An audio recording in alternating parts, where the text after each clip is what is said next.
अल्हम्दुलिल्लाह अल्हम्दुलिल्लाहिल हन्नानिल मन्नान अल्लज़ी खलक़ल इंसाना व अल्लमहुल बयान वस्सलातु वस्सलामु अला रसूलिही सय्यिदिल इंसी वल जान व अला आलिही व अस्हाबिही ज़विल खैरि वल इहसान अम्मा बअद फ़अऊज़ु बिल्लाहि मिनश शैतानिर रजीम बिस्मिल्लाहिर रहमानिर रहीम इन्नल्लाहा मअल्लज़ीना तक़व वल्लज़ीना हुम मुहसिनून सदक़ल्लाहु मौलाना अज़ीम। बारगाह रिसालत मुआब सल्लल्लाहु तआला अलैहि वसल्लम में एक बार दुरूद पाक का हदिया पेश करें। अल्लाहुम्मा सल्लि अला सय्यिदिना व मौलाना मुहम्मदिन मअदनिल जूदि वल करम व आलिहि व अस्हाबिहिल किराम व इब्निहिल करीम व बारिक व सल्लिम सलातन दाइमतन सरमदन अबदा। मेरे अजीजों, सुल्तानुल औलिया पीराने पीर गौसे आजम दस्तगीर सैयदना अब्दुल कादिर जीलानी क़द्दसल्लाहु सिर्रहु शरीफ की 11वीं का महीना चल रहा है और आज आपके यहाँ आना मेरा जलसे की गरज से नहीं था। हमारी हज व उम्रा ज़ियारत की टूर्स एंड ट्रैवल्स की ऑफिस जिसका इफ्तिताह था, उस इफ्तिताह के फातिहा खानी में हाजिर होना था और साथ में हमने ये सोचा कि हमारा जाना आना कहीं पर सिर्फ खालिस किसी की छोटी फातिहा के लिए या किसी की दुकान की इफ्तिताह के लिए न रहे, बल्कि हम अपनी ज़िंदगी का ये मिशन बनाएं जहाँ से गुजरे मुस्तफ़ा की खुशबू फैलाते हुए जाएं। नीयत का असर है, इसको जलसा नहीं बनाया गया था एक घर की तकरीब, बल्कि यूं समझ लें तो बिजनेस से ताल्लुक़ रखता है। ऑफिस की इफ्तिताह बिजनेस का एक हिस्सा है, उसके इफ्तिताह में फातिहा के लिए आए और इसी स्टेज पर एक निकाह भी होना था। तो ये बज़ाहिर देखा जाए तो ये घरेलू चीजें होती हैं, लेकिन किसी के घर की तकरीब को महफिल रसूल बना देना ये एक अजीम नेमत है अल्लाह ताला की। और सूरत वाले सिर्फ सूरत वाले नहीं, बल्कि अल्लाह तबारक व ताला का ये एहसान है, जब उसके नबी की बात कोई करता है तो वो चाहे जंगल से भी गुजर जाए, वहां शहर आबाद होता है।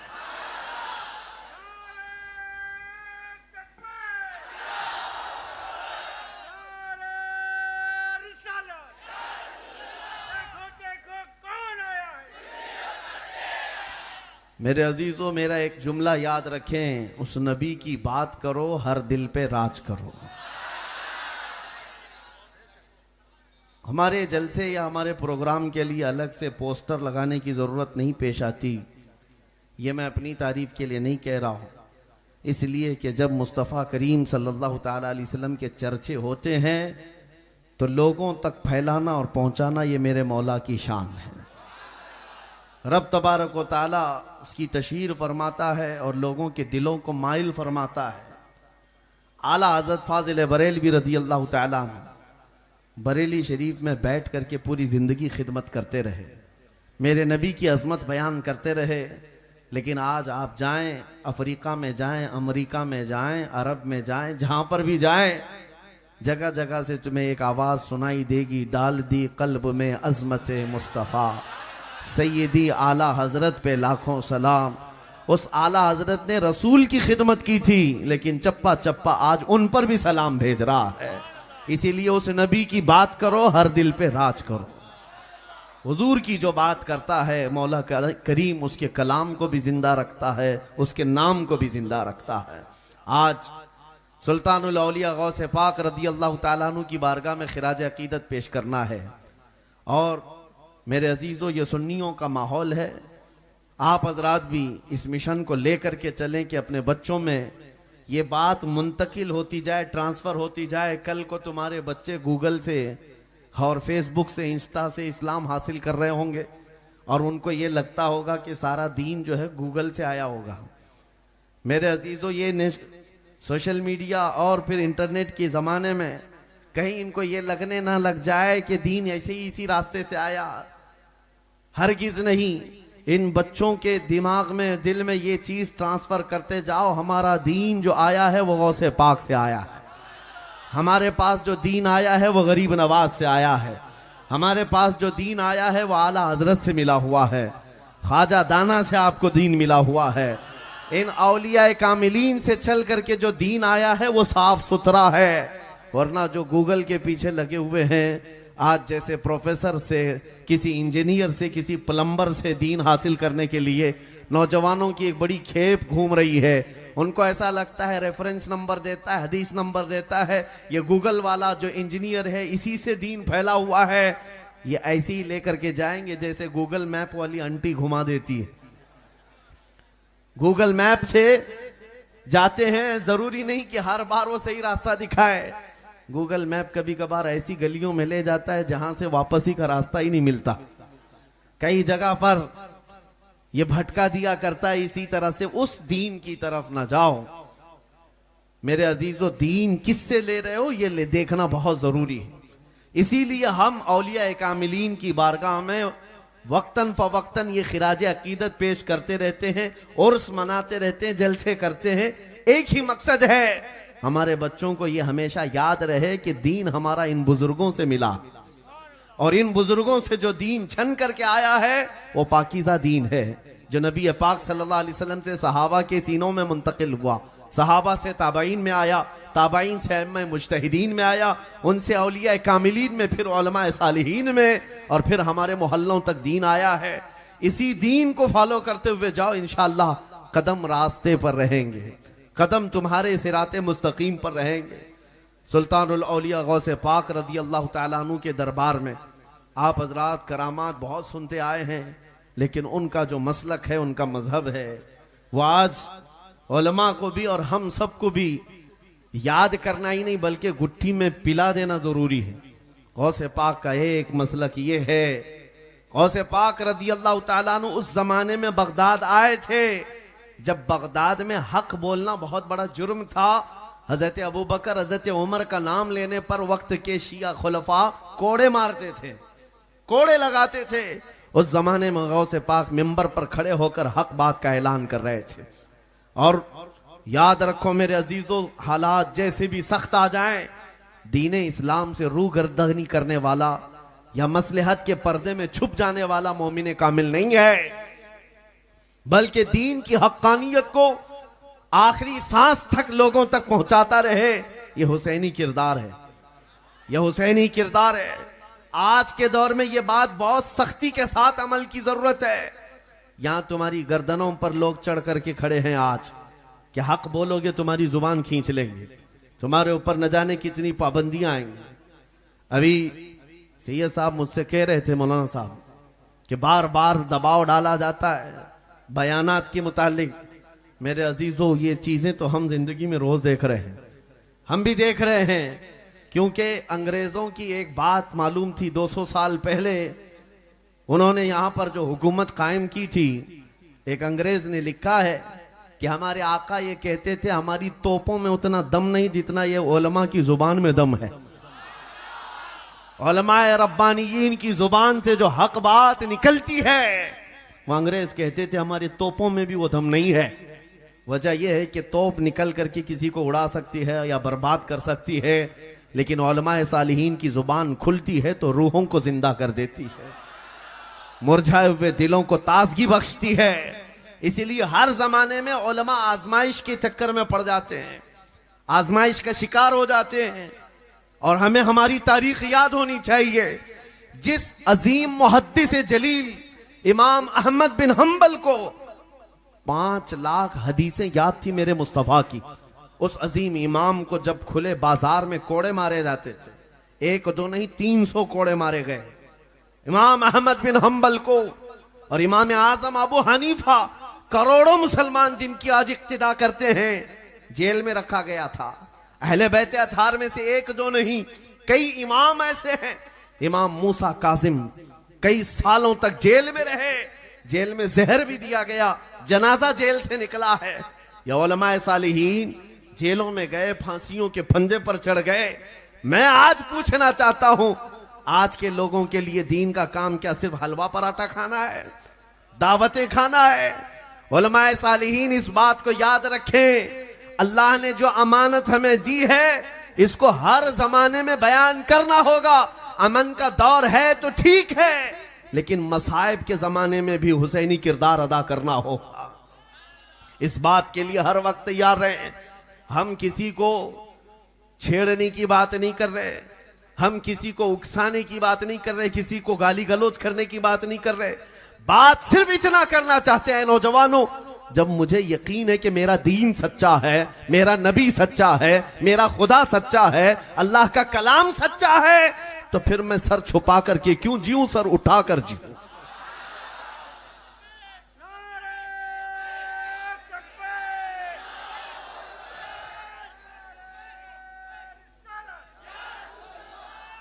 छोटी छोटी चीजों पर बिलबिलाने वाले दीन की खिदमत में आए नहीं। आला हजरत फाजिल बरेलवी रहमतुल्लाह अलैह ने फरमाया है, जिसको खौफ लगता है, खतरा महसूस होता है, वो बुज़दिल आदमी दीन की खिदमत में ना आए, वरना इस मिशन को खराब कर देगा, इस मिशन को खराब कर देगा। हाँ, अगर अपनी गर्दन, अपना सीना मुस्तफ़ा करीम सल्लल्लाहु अलैहि वसल्लम की मोहब्बत में जगमगाता है और उसका यकीन है कि अगर इस रास्ते में शहादत हो तो अल्लाह जन्नत अता करता है, तो उसे पीछे कदम हटाने की जरूरत नहीं, आगे बढ़ते चले जाए। इसलिए कि नबी करीम सल्लल्लाहु तआला अलैहि वसल्लम का एक जज्बा मैं आपको बताऊं, जंगे हुनैन के मौके पर मैं अपने मौजू पर आता हूं, इसलिए कि आज के दौर में जो लोगों को जिगर चाहिए, वो जज्बे को मैं बेदार करना, मेरा मकसद सिर्फ इतना है। लोगों के, कुछ लोगों के दिलों पर यह जंग लगा हुआ है हालात को देख देख करके। मेरे अजीजों, ये हालात नए नहीं है हमारे, ये मक्का के दौर से चले हुए हालात हैं। अरे तुम तो वो हुसैनी किरदार वाले सुन्नी मुसलमानों, तुम्हें खौफ खतर की क्या जरूरत है? तुम्हें चाकू छुरी तलवार से कौन भला डरा सकता है? जो कौम हर साल मुहर्रम में करबला की दास्तान सुनती चली आ रही है, हुसैन आजम की शहादत को सुनती है, तो वो मातम करने के लिए नहीं है, रोने धोने के लिए नहीं है, ताजिया उठा करके डुबाने के लिए नहीं है। हम हुसैन आजम के किरदार को जवानों को, बूढ़ों को इसलिए सुनाते हैं, 80 साल का बूढ़ा भी करबला सुने तो 25 साल का जवान बन जाए, उसके अंदर जज्बा है। जंगे हुनैन के मौके पर कुरान पाक में उसका जिक्र भी आया है। अल्लाह ताला ने फरमाया, लक़द नसरकुमुल्लाहु फी मवातिन कसीरतिन व यौम हुनैन इज़ अअजबतकुम कसरतुकुम फलम तुगनि अन्कुम शैअन व ज़ाक़त अलैकुमुल अर्दु बिमा रहुबत थुम्मा वल्लैतुम मुदबिरीन। कुरान पाक में रब ताला फरमाता है, अल्लाह ने कई मौकों पर तुम्हारी मदद की है, खास तौर पर हुनैन के मौके पर।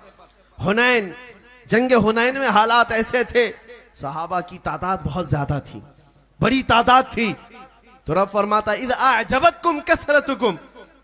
पहले सहाबा को ये लगा बहुत बड़ी तादाद है, सब फतह कर लेंगे, लेकिन हालत क्या हो गई, बदल गए। फलम तुगनी अन्कुम शैआ, रब फरमाता है तुम्हारी बड़ी तादाद से कुछ हो तो नहीं सका वहां पर।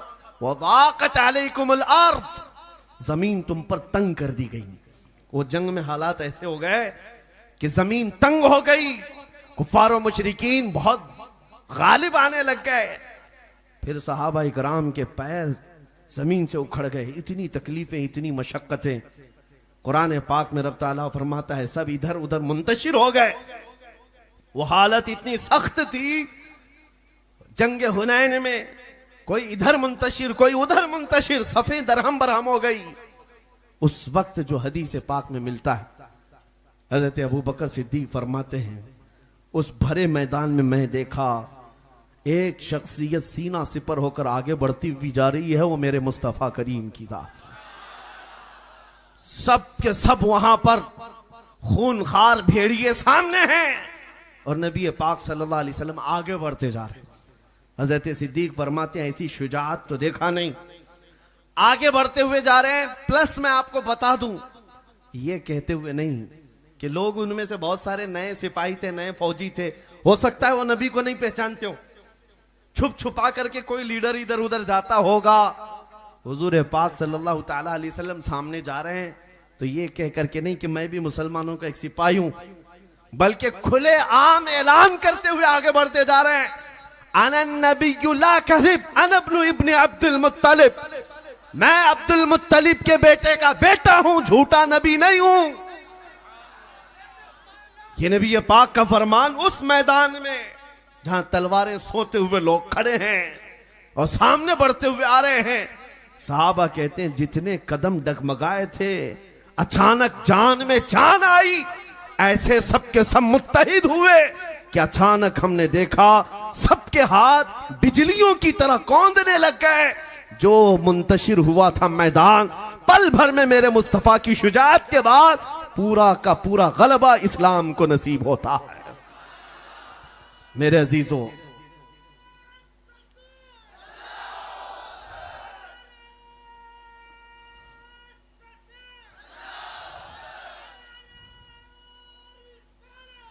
इस बात का आपको हमेशा एहसास हो, मुस्तफा करीम सल्लल्लाहु अलैहि वसल्लम की उम्मत है तो मेरे नबी मेरे साथ।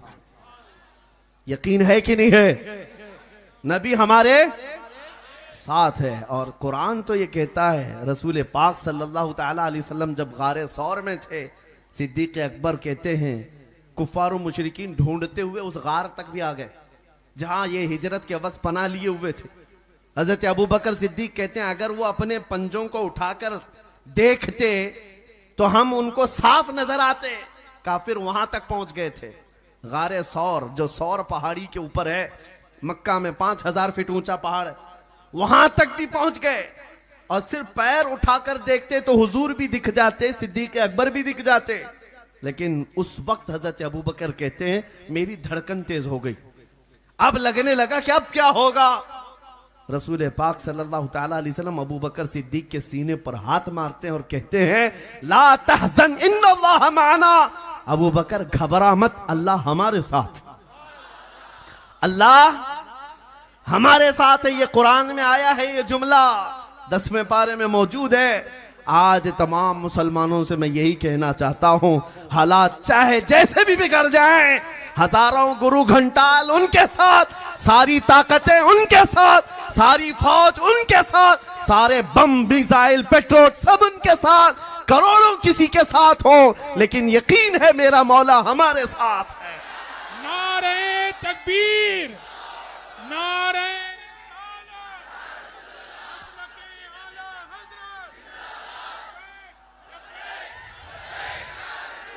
लब्बैक लब्बैक लब्बैक लब्बैक लब्बैक या रसूल। मेरे अजीजों, ये अब हमने महसूस किया है कि हिंदुस्तान की ये सरजमीन नौजवानों की अब बेदार हो रही है। सुना है कुदसियों से मैंने कि वो शेर फिर होशियार होगा। इकबाल ने कहा था निकल करके सहरा से जिसने उलट दिया था तख्ते रोमा को। सहरा से निकला था वो नौजवान जिसने रोमन एम्पायर को पलट कर रख दिया था, पर्शियन एम्पायर को घुटने पर लाकर रख दिया था। वो कौन था? अरे वो 313 निहत्ते सहाबा जो मेरे मुस्तफा के साथ निकले थे। मदीने तैयबा की तारीख आज दुनिया को अच्छी तरह से मालूम है। जानते हो हमारे नौजवानों को नशा पिला पिला करके ये दुनिया यही चाहती है कि कभी इनके दरमियान बदर की तारीख कोई ना बयान करे, कभी इनके दरमियान करबला की दास्तानों की हकीकत कोई ना बयान करे। इनको नशा पिलाते रहो, नशा खिलाते रहो और ये मस्त रहें। और तुम्हारे हर एक की मुट्ठी में मोबाइल का जो नशा आया है, इंटरनेट का जो नशा दिया गया है, पोर्नोग्राफी से कई अखलाक को कत्ल करके रखा गया है, आंखों का नूर छीन लिया गया है। वजह क्या है? ये दुनिया अच्छी तरह से जानती है ये मुस्तफा करीम के शेर हैं, जिस दिन बेदार हो जाएं कुत्तों की नींद हराम कर सकते हैं। इसलिए इनका सोना अच्छा है, इनका नशे में रहना अच्छा है, क्योंकि कुत्ते आज जिस तरह से जगह जगह मंडलाते हुए नजर आ रहे हैं। हमने देखा है जब शेर अपनी शेरगी छोड़ता है तो छोटे छोटे जानवर भी भौंकने लगते हैं, भौंकने लगते हैं। जो आज मेरे नबी पाक की शान में गुस्ताखी करने की जुर्रतें आ रही हैं, वजह यही है कि मुस्तफ़ा करीम सल्लल्लाहु ताला अलैहि वसल्लम की इज्जत और उनकी नामोस पर पहरा देने वाले सलाहुद्दीन कहाँ हैं हमारे, शहाबुद्दीन कहाँ हैं हमारे। दुनिया इस बात से खौफज़दा है। आज मेरे गले पर भी कल फंदा लग जाए तो खौफ ना खाना मेरे अजीजों। मेरी जुबान बंद हो जाती है, मुझे मार दिया जाए तो डरने की जरूरत नहीं। ये बबांगे दुहल दुनिया को बताना, इस्लाम जिंदा होता है हर करबला के बाद।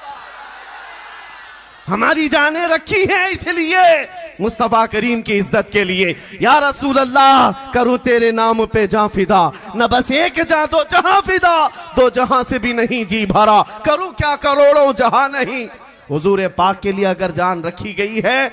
और एक बात मैं आपको बता दूं, बहुत सारे लोग आज भी, जाहिर सी बात है, हर तकरीर को हमारी रिकॉर्ड करते हैं। आप लोगों की बात नहीं कर रहा हूं, हमारे रिश्तेदार साथ साथ चलते हैं, हर जलसे में बहुत सारी जगहों पर रिकॉर्ड करते हैं और कई कई घंटे उस पर रिसर्च भी करते हैं, इनमें क्या क्या है। उनको मैं बाज़ाब्ता ये पैगाम देता हूं, मैं नबी पाक की इज्जत और अजमत पर आखिरी सांस तक बोलता रहूंगा, और अगर ये बोलना जुर्म है, ये जुर्म हम 1000 बार करते रहेंगे, ये जुर्म 1000 बार होगा। इसलिए कि आशिक सादिक आले रसूल मारा रवि रहमतुल्लाह ताला अलैह ने फरमाया था कि इश्क गर जुर्म है तो फांसी की सजा दी जाए, इश्क गर जुर्म है तो फांसी की सजा दी जाए, दरे महबूब पे लेकिन ये सजा दी जाए। हमारी भी ख्वाहिश इतनी है, हमारी भी ख्वाहिश इतनी है। अजीजा ने गिरामी वकारा, बात में असल जिस मौजू को लेकर चला था, आता हूं आपके सामने। सबसे पहली बात यह है, तुम दीन इस्लाम पर कायम हो। कुरान कहता है हुवा सम्माकुमुल मुस्लिमीन, वो अल्लाह है जिसने तुम्हारा नाम मुसलमान रखा है। तो छुपा करके जीने की जरूरत नहीं। तुम क्यों टोपियां निकाल कर दाढ़ियां छिलाकर घूमते हो सेकुलर बनने के चक्कर में? दुनिया क्या चाहती है? तुम्हें मॉडर्न बना करके, एक अय्याश जवान बना करके। मेरे अजीजों, ए नौजवानों, सूरत के नौजवानों, एक चीज तुम्हारी मैं बता दूं, एक चीज, जो ये शक्लें आज नजर आ रही हैं, इसलिए कि आप जलसे गौसे पाक में आए, अल्लाह और उसके रसूल का जिक्र सुनने आए, सरों पर टोपियां हैं, चमकते हुए चेहरे हैं। काश ये जिंदगी भर हो जाए तो कई कीड़े दम तोड़ दे। वैसे ही, क्योंकि अल्लाह ने सुन्नते मुस्तफा वाले चेहरे पर रौब रखा है, रौब रखा है। अगर तुम्हारा ये हुजूर की सुन्नतों पर चलने का जज्बा जवान हो गया, बाकी और सारी चीजों की जरूरत भी पेश नहीं आएगी तुम्हें। सबसे पहली चीज यही है कि तुम आ जाओ उस नक्शे कदम पर जहां मेरे मुस्तफा ने अपने सहाबा को छोड़ा था, उस पॉइंट पर आ जाएं, बस हमारे लिए काफी है। और मेरा मिशन भी यही है। आपसे मैं बात ये कर रहा हूं, अल्लाह ने तुम्हारा नाम मुसलमान रखा, अल्लाह ने रखा, और तुम सेकुलर बन करके ऐसे बनना चाहते हो कि लोग तुम्हारा नाम पूछ करके मालूम करें कौन है ये, इधर वाला है उधर वाला। नाम से भी नहीं मालूम होता। कभी कोई नाम राजा बताता है, राजा इधर भी है उधर भी है, फिर उसके बाप का नाम पूछना पड़ता है, तुम्हारे बाप का नाम क्या है? तो कहते हैं सोनू, उधर भी है इधर भी है। तुमसे भी नहीं पता चला, तुम्हारे बाप से भी नहीं पता चला, फिर आदमी को तुम्हें पहचानने के लिए दादा तक जाना पड़ता है। मेरे अजीजों, ये कोई लतीफा नहीं, बहुत सारे लोग इस बात की कोशिश कर रहे हैं आज। मैं उनसे ये कहता हूं, तुम्हें पहचानने के लिए बाप दादा तो दूर की बात, तुम्हारा नाम पूछने की भी जरूरत ना है। तुम्हारी चाल चलन देख करके दुनिया पुकारे, इसके जिस्म से मुस्तफा की खुशबू आती है, मदीने के ताजदार का गुलाम लगता है। तुम्हारी चलत फिरत ही काफी हो जानी चाहिए। मुझे पता है, मैं इस बात के फख्र के साथ, इस लिबास के साथ हर जगह घूमता हूं, हर जगह जाता हूं। मैं चाहे स्टेशन पे हूं, एयरपोर्ट पे हूं, मैं अपने अमामे के साथ जाता आता हूं। लोगों को लगता होगा कि हर एक हमारी तरफ देख रहा है, शर्म आ जाए। नहीं, हमें तो खुशी होती है नबी के गुलाम को कोई देख रहा है। याद तो आ जाए 1400 साल पहले निकली हुई ये जमात थी नबी पाक सल्लल्लाहु ताला अलैहि वसल्लम की, जिसका हाल ये था, वो मदीने के सहराओं से निकले थे ये ऐलान करते हुए, दश्त तो दश्त है दरिया भी न छोड़े हमने, बहरे जुल्मात में दौड़ा दिए घोड़े हमने, दी अजाने कभी यूरोप के कलीसाओं में तो कभी अफ्रीका के तपते हुए सहराओं में। आ गया ऐन लड़ाई में गर वक्त नमाज, किबला रूहों के जमीन बोस हुई कौमे हिजाज। एक ही सब में खड़े हो गए महमूद व अयाज, ना कोई बंदा रहा ना कोई बंदा नवाज।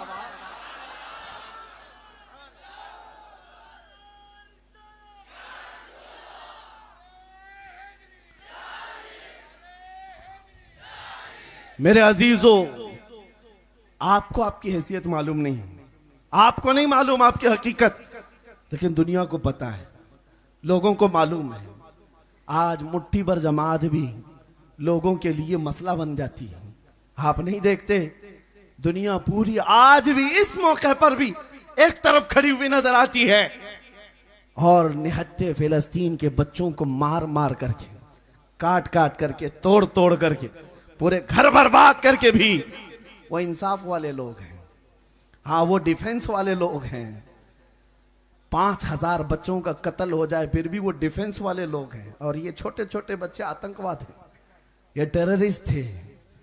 यही तो दुनिया आज किस बेशर्मी के साथ कह रही है, अरे दूध पीते हुए बच्चे कत्ल कर दिए गए, मार दिए गए, उनका क्या कसूर था?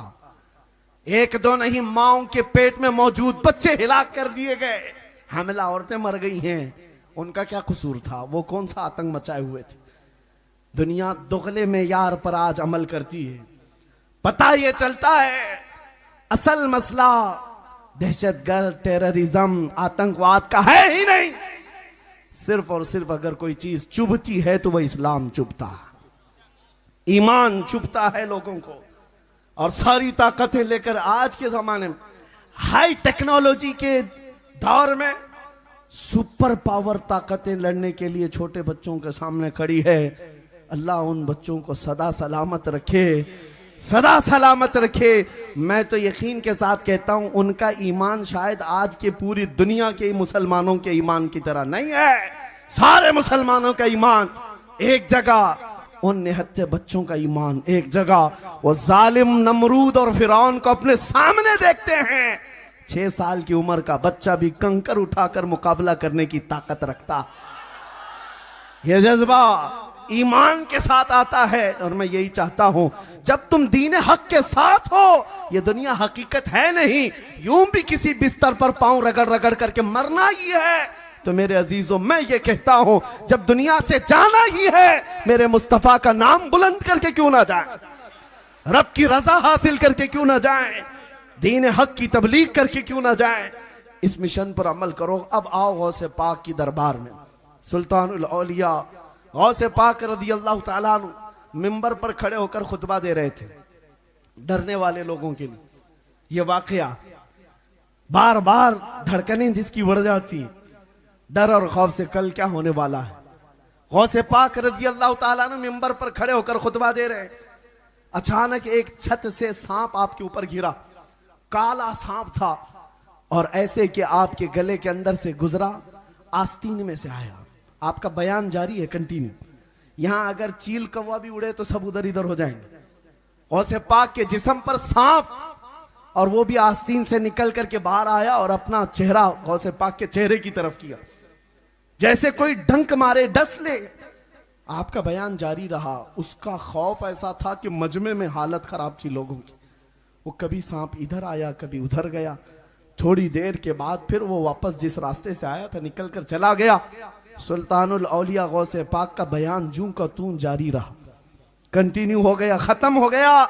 लोग दौड़े हुए आए और पूछा पीराने पीर से, ये क्या माजरा था? इतना खतरनाक सांप आपके गले में फंदा डाले हुए इधर से उधर लटक रहा है, आप बयान कंटिन्यू जारी रखे हुए हैं। सुनो जवाब मेरे गौस का। गौसे पाक फरमाते हैं, मैं उस कादिर का बंदा अब्दुल कादिर हूं, उस कादिर का बंदा अब्दुल कादिर हूं, कुदरत वाले मौला का। ये तो एक कीड़ा है, जो सांप आया था वो एक कीड़ा है। मेरा यकीन मौला की कुदरत पर ऐसा है, अगर अब्दुल कादिर की मौत लिखा है अल्लाह ने, सांप तो दूर की बात मच्छर से भी हो सकती है। और अगर मौत नहीं लिखी, 1000 सांप भी आ जाएं, मुझे कोई जिंदगी से दूर नहीं कर सकता, मुझे मौत नहीं दे सकता। आज ऐ सुन्नी मुसलमानों, आपसे भी मैं यही कहूंगा, अगर तुम्हारी मौत लिखी है, किसी रास्ते पर जिंदगी की शाम हो जाएगी। और अगर नहीं लिखी है, वक्त के नमरूद और जालिम लोगों से भी तुम्हारी मौत नहीं होगी। ईमान पर कायम रहो।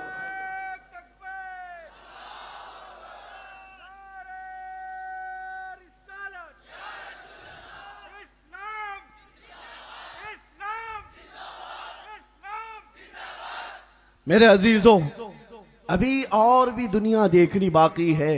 कयामत के करीब बड़ी बड़ी चीजें आएंगी। तुम्हें खौफ और दहशत में मुब्तला करने के लिए।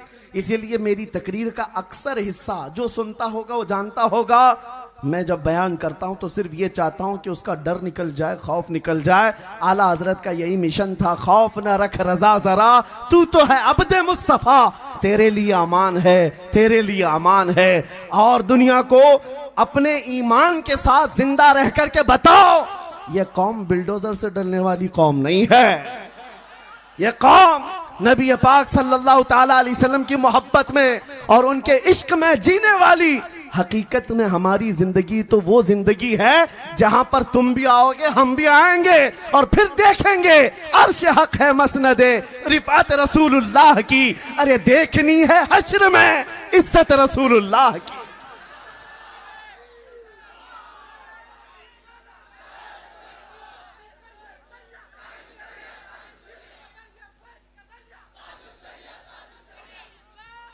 मेरे अजीजों, आज एक आयत में पढ़ा था, चंद दिनों पहले की बात है, जब ये हालात बहुत तेजी से दुनिया में बदलते आ गए, बड़ी बड़ी ताकतें धमकियां दे रही हैं, पता नहीं क्या क्या चीजें। और जब ऐसी बातें होती हैं, शेरों की लड़ाइयों में कुत्ते बाहर निकल आते और मीडिया पर बैठे यहीं पर से भौंकना शुरू कर दिया, ये खत्म हो जाएंगे, वो खत्म हो जाएंगे, इनका नाश हो जाएगा, उनका नाश हो जाएगा। ये बैठे हुए कुर्सी पर से अभी तक अपनी खुजली खत्म नहीं कर सके, इस्लाम खत्म करने की भविष्यवाणियां करते रहे। सुनो, मैंने एक आयत पढ़ी थी कुरान की, हु अल्लज़ी अरसला रसूलहु बिल हुदा व दीनिल हक लियुज़हिरहु अला दीनि कुल्ली। वो अल्लाह है जिसने अपने रसूल को दीन हक के साथ भेजा है, हिदायत के साथ भेजा है। इसलिए भेजा है ताकि ये रसूल उसका दीन पूरी दुनिया में गालिब करे। ये दीन पूरी दुनिया में गालिब आकर रहेगा।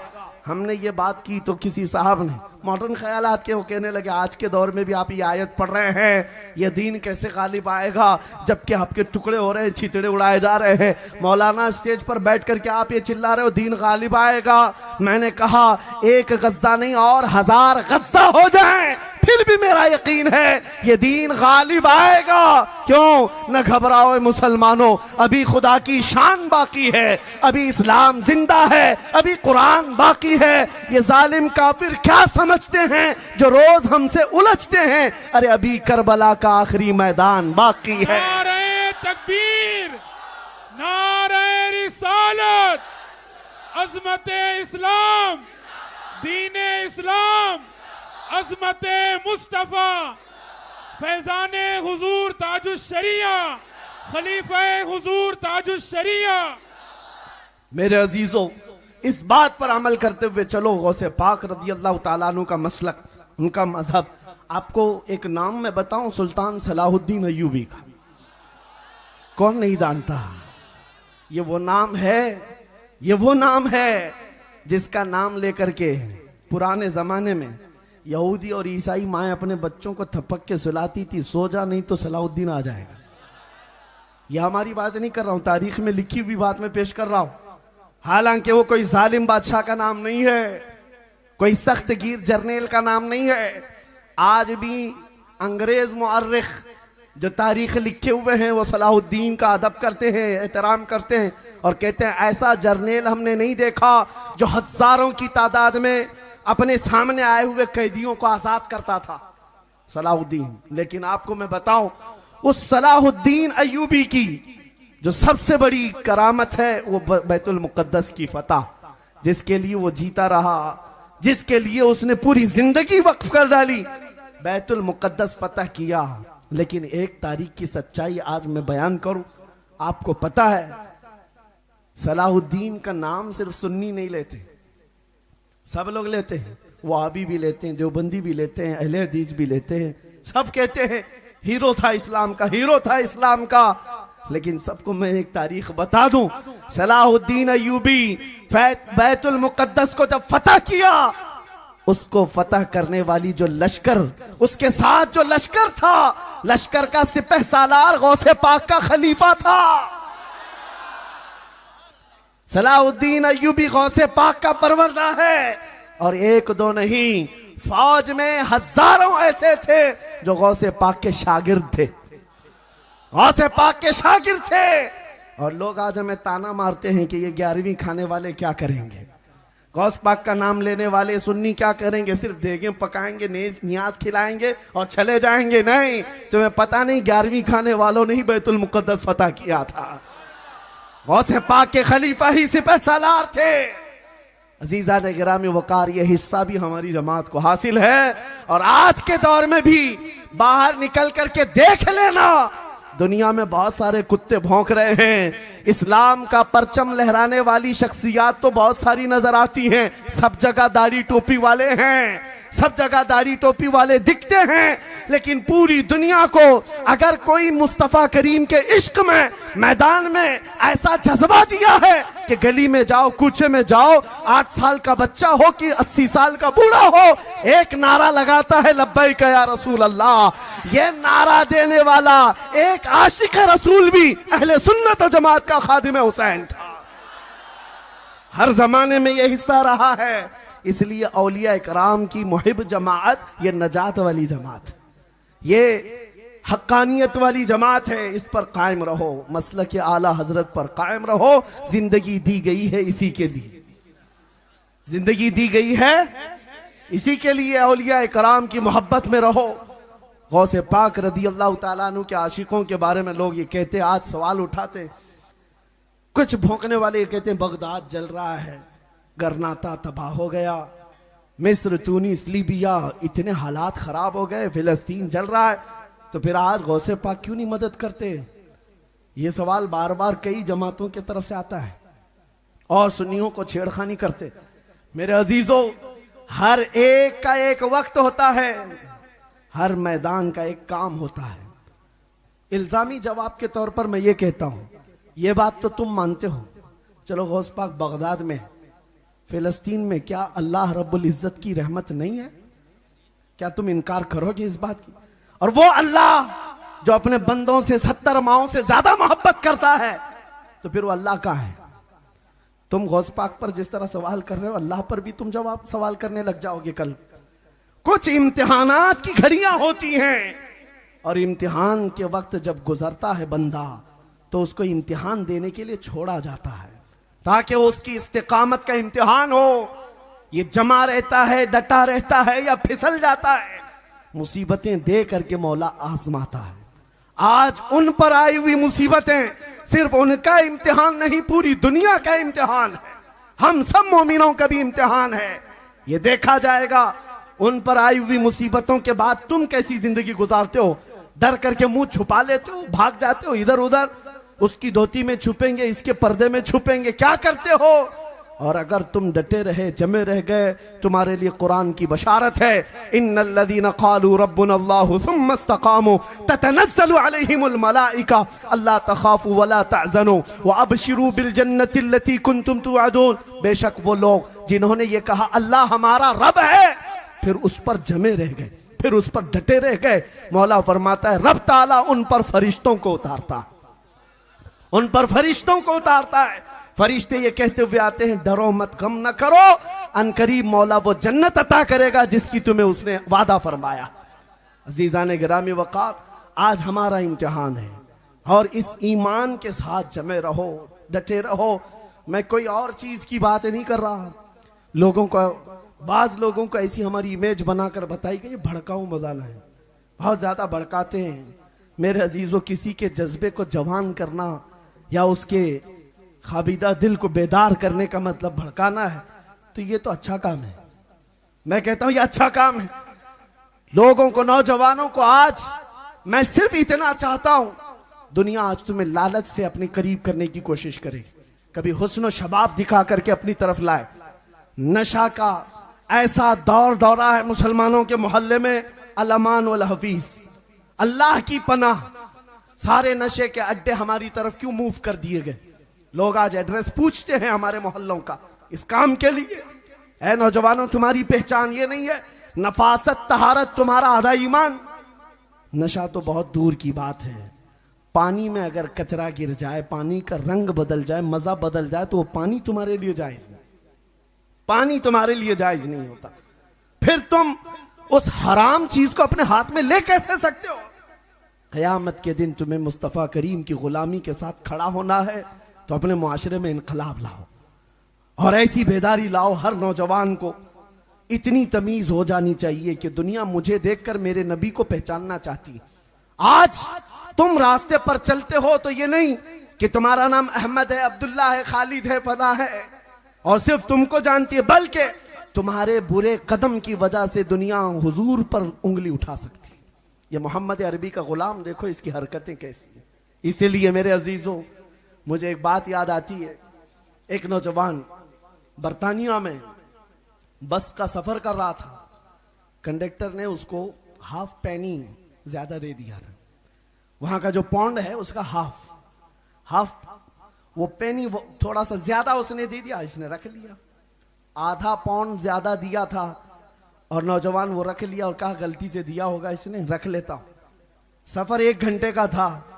दिल में बार बार सोचता रहा वापस कर दूं कि रख लूं, वापस कर दूं कि रख लूं।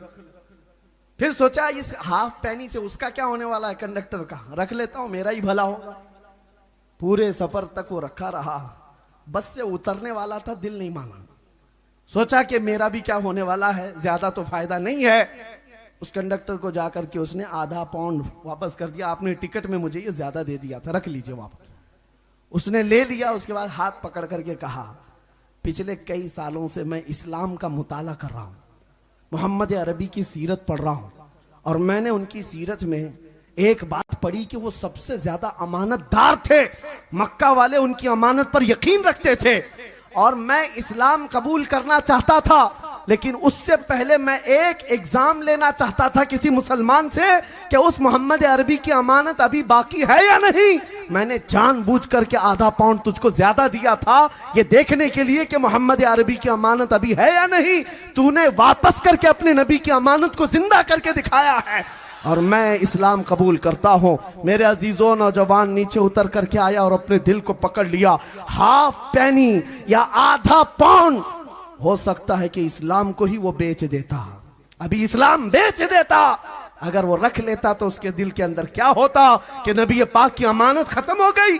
ऐ नौजवानों, आज मैं तुमसे कहना चाहता हूं, जब दुनिया औरतों की इज्जत लूट रही थी तब मेरे नबी ये फरमा रहे थे, एक बच्ची जिसके घर पैदा हो जाए अगर वो सही सलामत तरबियत करके उसका निकाह कर दे तो उस पर जन्नत वाजिब है। जब नबी पाक औरतों की इज्जत बयान कर रहे थे, उस नबी की तुम उम्मत हो, आज तुम्हें वो अखलाक जिंदा करके दिखाना है। आज तुम्हें नशा मुक्त मोहल्ले बना करके दिखाना है। आज तुम्हारे अखलाक और किरदार के साथ एक इनकलाब ला कर दिखाना है। फिर जो रोना रो रहे हैं ना, ऐसे हो गए हालात, वैसे हो गए हालात, कुछ नहीं होगा। इसलिए कि एक ही शर्त है, ये तुम क्या चाहते हो, ये मिल जाए, वो मिल जाए, ये मिल जाए, वो मिल जाए, ये तो दुनिया की बहुत छोटी छोटी चीजें हैं जिसके पीछे तुम भाग रहे हो। एक चीज आखिरी अर्ज कर रहा हूं, कुछ लोगों को लगता है मुझे हुकूमत में ओहदा मिल जाना चाहिए, मैं कॉमन बन जाऊं, सेकुलर बन जाऊं, मैं इसके पीछे उसके पीछे भागूं, मुझे ये चीज मिल जाए, वो दौलत मिल जाए। अरे ये दुनिया की छोटी छोटी चीजें जिनको हासिल करने के लिए तुम अपनी आइडेंटिटी खत्म कर रहे हो। मैं तुम्हें बताता हूं मिलता क्या है कि मोहम्मद से वफा तूने तो हम तेरे हैं। अरे ये जहां चीज है क्या, लौह कलम तेरे हैं, लौह कलम तेरे हैं। कर नबी पाक से मोहब्बत, फिर तकदीर अपने हाथ से लिख। अजीजा ने गिराम वखार, आप अपनी किस्मत को लिखो अल्लाह तुम्हारी मर्जी के मुताबिक, क्योंकि कुरान में फरमाता है लहुम मा यशाऊन फीहा, अल्लाह फरमाता है उनके लिए वो सब चीजें हैं जिसकी वो ख्वाहिश करते हैं। बस हुजूर की गुलामी में आगे बढ़ना है, मसलक के आला हजरत पर कायम रहना है। अब मैं अपने इन जुमलों के साथ गौसे पाक रदी अल्लाह ताला अन्हु के सच्चे आशिकों को एक पैगाम दे करके जाता हूँ। हालात का रोना ना रोएं, ये बिगड़े हुए हालात का रोना रोते हुए जमाना गुजर गया। अपने दादा से पूछ लो, वो भी बताएंगे हमारे जमाने में भी हालात खराब थे। उनके दादा से पूछ लो, वो भी कहेंगे हमारे जमाने में भी हालात खराब थे। इस्लाम के लिए हर जमाने में ऐसे चैलेंजेस आते रहे, लेकिन तुम्हें मेरे अजीजों गाड़ी चलाना है तो फिर ट्रैफिक में ही चलना पड़ेगा। तुम खाली रोड का इंतजार करते करते कभी ड्राइविंग नहीं सीख पाओगे। आ जाओ मैदान में और उसके बाद निकल पड़ो मेरे नबी पाक की मोहब्बत में। ये ऐलान करते हुए ऐ नौजवानों, एक नारा दे करके जाता हूं, दुनिया जितनी दौलत की तरफ बुलाए ठोकर मारो और फिर ये कहो अपना सब कुछ गुंबद खजरा कल भी था और आज भी है, मेरे नबी से मेरा रिश्ता कल भी था और आज भी है। बतला दो गुस्ताख नबी को गैरत सुन्नी जिंदा है, उन पे मर मिटने का जज्बा कल भी था और लब्बैक या रसूल अल्लाह, लब्बैक या रसूल अल्लाह। व आखिरु दावाना अनिल हम्दुलिल्लाहि रब्बिल आलमीन।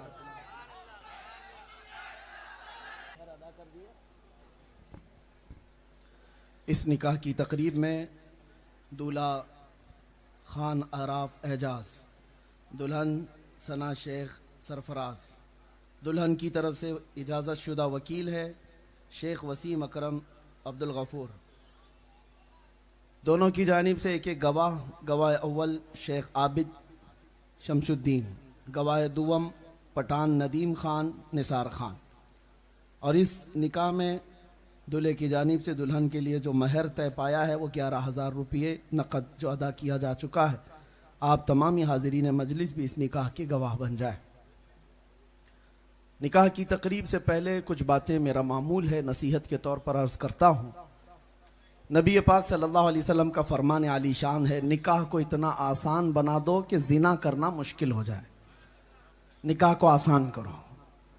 इस नौजवान बच्चे का निकाह 2 दिन पहले ही था, लेकिन हमारी आमद के इंतज़ार में उसको मौखर किया और सादगी में इसी मिंबर पर बैठ करके निकाह खानी कर ली, या निकाह की तकरीब अदा कर रहा है। इसके लिए भी दुआ है और आप तमामी हजरात के लिए भी दुआ। जितने ताम झाम बनाए हुए हैं निकाह को सख्त बनाने के लिए आज लोग, ये सब चीज़ें निकाल दो। मुसलमानों के मुआशरे में ये सब चीज़ें नहीं होनी चाहिए जिसकी वजह से बच्चियां जवान होकर घरों में बैठी। कितने नौजवानों को उनके माली गुर्बत की वजह से न लड़कियां मिलती हैं, क्योंकि सब ने बनाया है निकाह करने के लिए कम से कम 10-12 लाख रुपया चाहिए, शादी महल बुक होना चाहिए, कार्ड छपने चाहिए, कम से कम 500,000 लोगों का खाना होना चाहिए, और सारी मुसीबतें दुल्हन के घर वालों पर डाली जाती हैं। ये एक ऐसी मुसीबत है, अगर ये कंटिन्यू जारी रहा तो बाद में फिर बाप बेटी के पैदा होने पर मुंह बिगाड़ लेगा। खर्चा करने वाली आ गई। मेरे अजीजों, इस मुसीबत से तो इस्लाम ने नजात दिया है। अरब इसीलिए तो अपनी बेटियों को बहुत जल्दी ही गर्दन मरोड़ करके दफन कर देते थे जब बेटी पैदा होती। क्या वो जहालत का रिवाज हम फिर से लाना चाहते हैं? हरगिज नहीं। अल्लाह ने मर्दों को 2 हाथ दिए हैं, कमाओ और अपनी बीवी को खिलाओ। अपनी बीवी के बाप से भीख मांगने वाले नौजवान, मैं उनको दूल्हा नहीं कहता, वो इंटरनेशनल फकीर है। जहेज की भीख मांगने वाले, कार चाहिए, बाइक चाहिए, और अपनी दुल्हन के बाप से सब चाहिए। अरे शादी का जोड़ा भी उसी से चाहिए। नंगे आए थे क्या दुनिया में?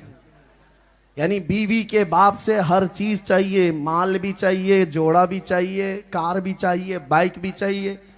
इतना सब अगर चाहिए तो मैं उसको मशवरा देता हूं, एक कटोरी ले ले, मस्जिद के बाहर बैठ जा। लोग एक एक सिक्का डालते जाएंगे, बहुत पैसा आ जाएगा।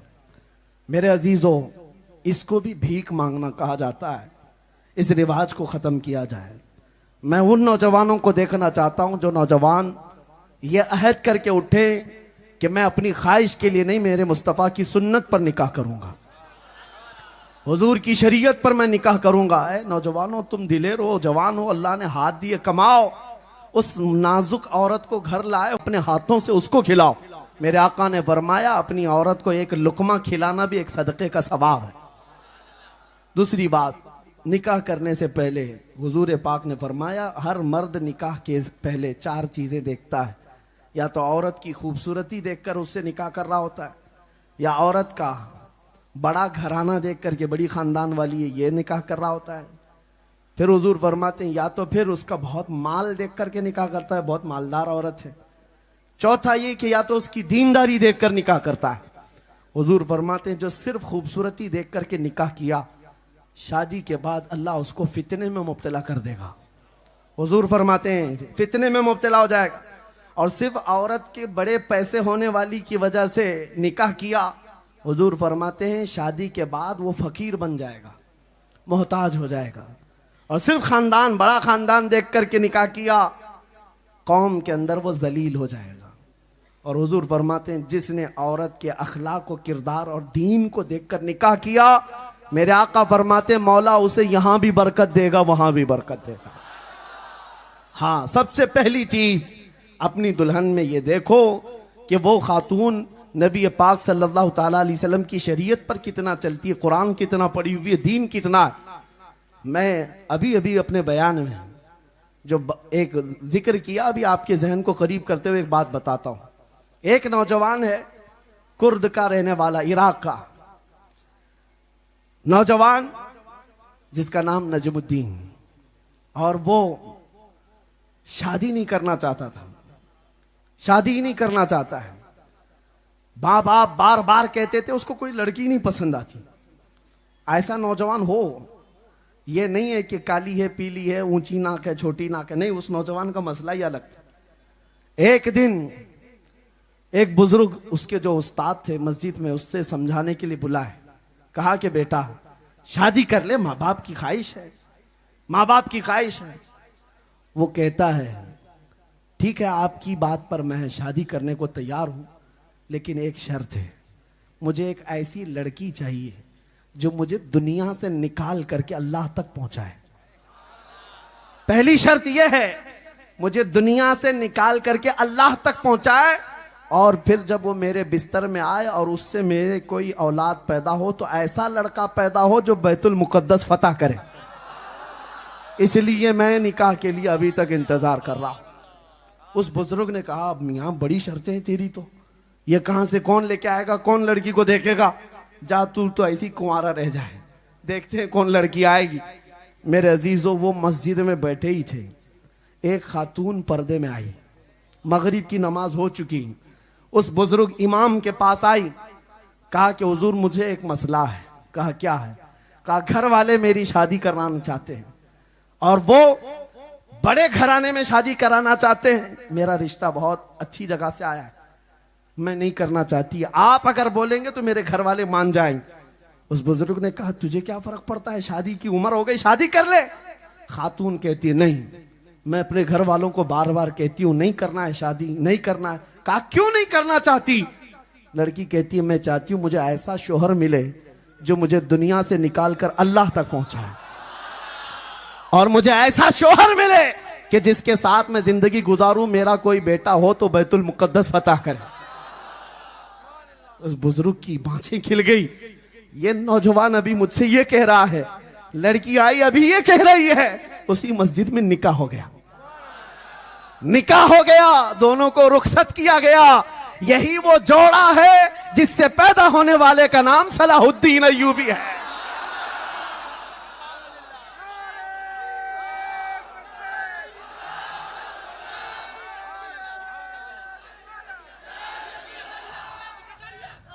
मेरे अजीजों, ये बात है, नीयत साले हो तो अल्लाह रास्ते पैदा करता है। हाँ, नीयत वॉशिंग मशीन लाने की है, नीयत कार लाने की है, नीयत पता नहीं माल कमाने की है, तो फिर घर में वैसी मिलती है। जैसी तुम्हारी नीयत होती है वैसी चीजें होती हैं। इसलिए जो कुंवारे हैं उनसे मैं कहता हूं दुआ करो, अल्लाह ताला ऐसी तुम्हें रफीक हयात, शरीक हयात अता करे जो दुनिया के वाहियात से निकाल करके तुम्हें अल्लाह तक पहुंचा दे, अल्लाह तक पहुंचाए। और लड़कियों के लिए भी यही दुआ कि वो भी दुआ करें, नौजवान वो थिरकता फिरकता और मुजरे करता हुआ नहीं।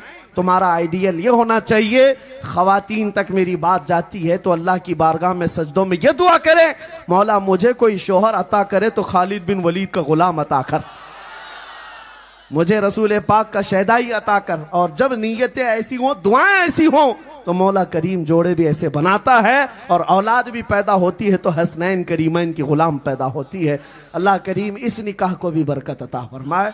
जो आज ये गौसे पाक के जलसे में निकाह हो रहा है, अल्लाह ताला इस निकाह को खूब खैर व बरकत वाला बनाए और इनको नेक व सालेह औलाद की नस्ल अता फरमाए।